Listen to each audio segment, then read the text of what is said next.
রান্না করতে আসলাম। ফোনটাকে এখানে বসলাম ফ্রিজের মাথায়, নাহলে দেখা যাচ্ছে না। এখানে মশলা বাটবো শিলে, ওই জন্য এখান থেকে দেখা যাচ্ছে না, জায়গাটা কম তো। এখানে আজকে চিচিঙ্গা ভাজা প্রায় হয়ে গেছে, তোমাদের আগে দেখাইনি। এখানে আমি পেঁয়াজ রসুন আর চিংড়ি মাছ দিয়ে আগে ভেজে নিয়েছি, তারপরে চিচিঙ্গাটা দিয়েছি, দিয়ে নুন হলুদ দিয়ে মিষ্টি দিয়ে ঢাকা দিয়ে দিয়েছি। ও সরি, মিষ্টিটা এখনো দেইনি, দেবো। এটা আমার একদম হয়ে গেছে, তাই জন্য ভাবলাম ফোনটা এখানে বসিয়ে দেখিয়ে দিই বন্ধুদেরকে। এই যে একটু মিষ্টি দিচ্ছি, ওই যে বেশি দেবো না, 1/2 চামচ দিলাম। আর করবো এই যে ডাটা আলু কেটেছি, সজনে ডাটা আলু দিয়ে কাতলা মাছের ঝোল করবো।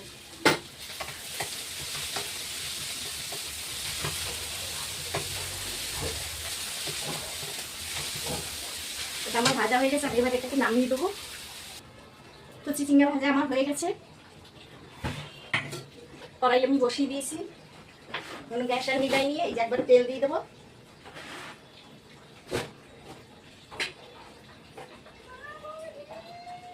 মাছে নুন হলুদ মেখে নিই।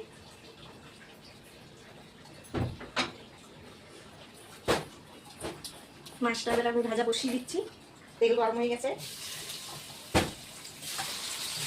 মাছটা ভাজা হোক। তো একটাতে 2 কাজ হয়ে যাচ্ছে। এখানে মাছ ভাজা বসিয়েছি, পাশে আলুগুলো দিয়ে দিয়েছি ভাজা হয়ে যাবে। আর এখানে আমি অল্প একটু আদা নিয়েছি, আর এখানে 4টে কাঁচা লঙ্কা, আর এই 1 চামচ, আর এই অল্প একটু জিরে আমি দিয়ে এগুলো বেটে নেবো শিলে। মাছটা ভাজা হতে হতে আমি বাটনাটা ছেড়ে নিই।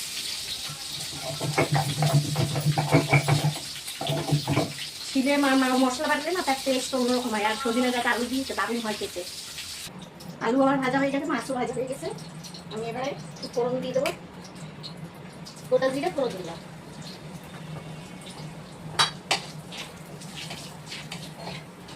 জিরেটা আমার খুব ভালো করে তুলবে।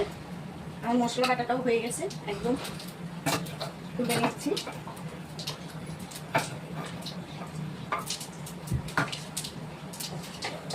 তো আমি আবারও এই আলু আর এই ডাটা দিয়ে দিচ্ছি। তো আমি মশলাটাও ধরে দিচ্ছি।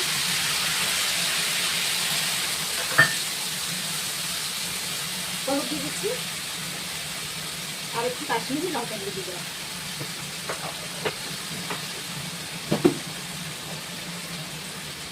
স্বাদ মতো নুন দিয়ে দিচ্ছি।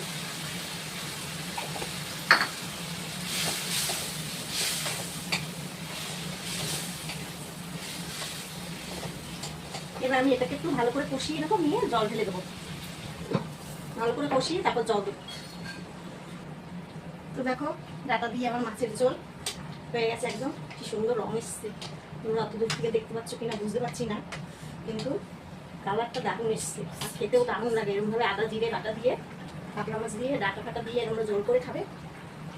এই ডাটা কেন, যে কোনো ডাটা দিয়েই ভালো লাগে মাছের ঝোল। আমি এবার এটাকে নামিয়ে দেবো।